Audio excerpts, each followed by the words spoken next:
Paddy, Monsterprojekt startet immer irgendwie mit einem Plan. Wie sind ihr da angegangen?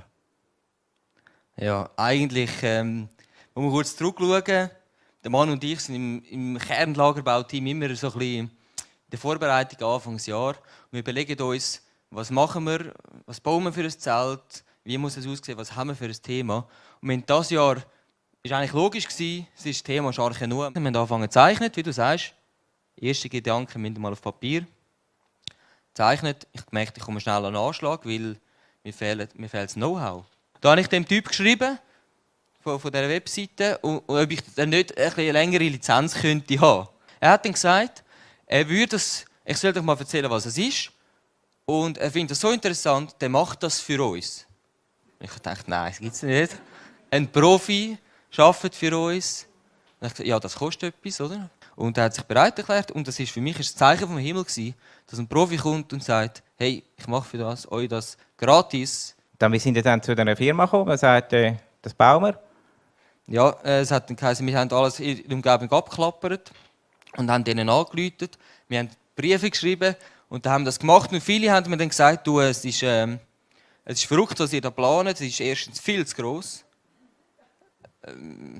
viel zu spät. Wir haben gemerkt, das hat uns so ein bisschen das Wasser ab den Füßen unter den Füßen weggezogen. Und dann haben wir gebetet, dass das klappt, und tätscht der Mann und ich. Und ich gesagt, das ist die letzte Karte, wenn es mit dem nicht klappt, dann müssen wir das Projekt sterben lassen. Und irgendwann hat das geklappt und er war so begeistert. Er hat sogar von seinen Jugendjahren erzählt. Er hat gesagt, das müssen wir machen. Das müssen wir machen. Wir machen das Schiff. Und wir haben gedacht, ja krass. Dann habe ich gesagt, ja, Finanzen. Wie sieht denn das aus? Ja, dann hat er gesagt, ja, da müsst ihr schauen. Fürs Geld müsst ihr schauen. Ja, genau. Und dann, das war der Schock. Das war der Schock. Und dann haben wir gemerkt, ja, die Zahl ist umgegeistert, 40.000 bis 50.000 Stutz.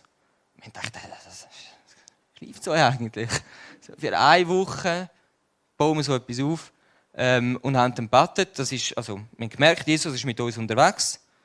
Wunder 1 hat er gemacht, Wunder 2, wir haben eine Gerüstbaufirma, die total unlogisch ist, dass das überhaupt klappt. In dieser kurzen Zeit.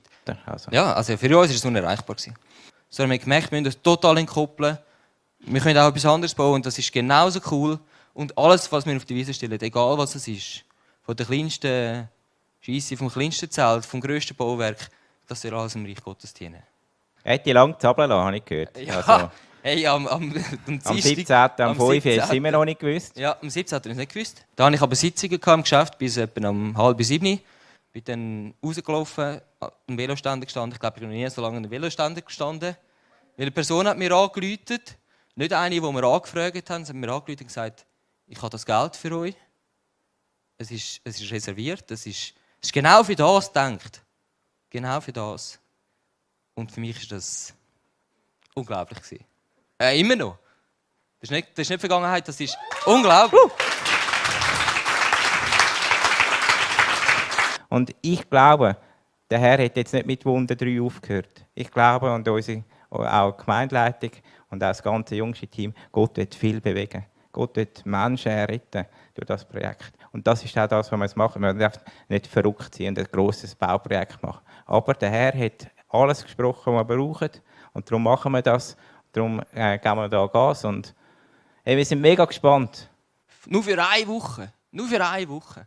Das ist eigentlich spannend und ich bin mega gespannt.